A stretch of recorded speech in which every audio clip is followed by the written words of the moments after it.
టీటీడీకి డబ్బులు ఏదైతే వస్తాయో డబ్బులు 10% మించి ప్రైవేట్ బ్యాంకుల్లో జమ చేయకూడదు. ఇది రూల్. ప్రైవేట్ బ్యాంకుల్లో టీటీడీ డబ్బులు 10% మించి జమ చేయకూడదు. This is the rule in TTD. Chandrababu హయాంలో కమిషన్లకు కక్కుర్తిపడి చంద్రబాబు నాయుడు ఆదేశాలతో చంద్రబాబు నాయుడు గట్టిగా సిఫార్సు చేయడంతో 1300 కోట్లు ఎస్ బ్యాంకులో చంద్రబాబు నాయుడు పెట్టించినాడు. ఎస్ బ్యాంకులో, ప్రైవేట్ బ్యాంకులో 1300 కోట్లు పెట్టించినాడు. మన ప్రభుత్వం వచ్చిన తర్వాత మన బోర్డు ఈ నిర్ణయాన్ని రీవిజిట్ చేసి ఎస్ బ్యాంక్ నుంచి ఆ డబ్బులు విత్డ్రా చేసి నేషనలైజ్డ్ బ్యాంకులో ఆ డబ్బులు పెట్టింది. పెట్టిన 3 నెలలకు ఎస్ బ్యాంక్ కొలాప్స్ అయింది.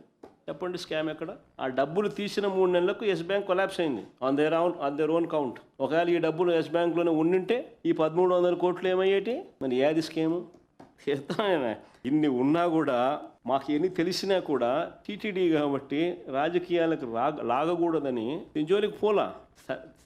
సరిదిద్దినాం, ప్రాబ్లమ్ సాల్వ్ చేసినాం, సరిదిద్దినాము, ఆ తప్పులు జరగకుండా చేసినాం, కానీ రాజకీయాలు చేయాల. ఎందుకంటే మన దేవుణ్ణి మనం అబాస్పాలు చేసినట్టు అవుతుంది అనే ఉద్దేశంతో చేయలా. ఇప్పుడు వీళ్ళు చేసేటివి చూస్తూ ఉంటే అసలు ఏమీ చేయకపోయినా కానీ మంచి చేసే కార్యక్రమం జరిగినా దాన్ని వక్రీకరిస్తే వీళ్ళు రివర్స్ అబద్ధాలు చెప్తూ చేస్తే కార్యక్రమాలు చూస్తూ ఉంటే వాళ్ళు చేసినవి ఇంకా నేను ఇంకా రాజకీయం చేయక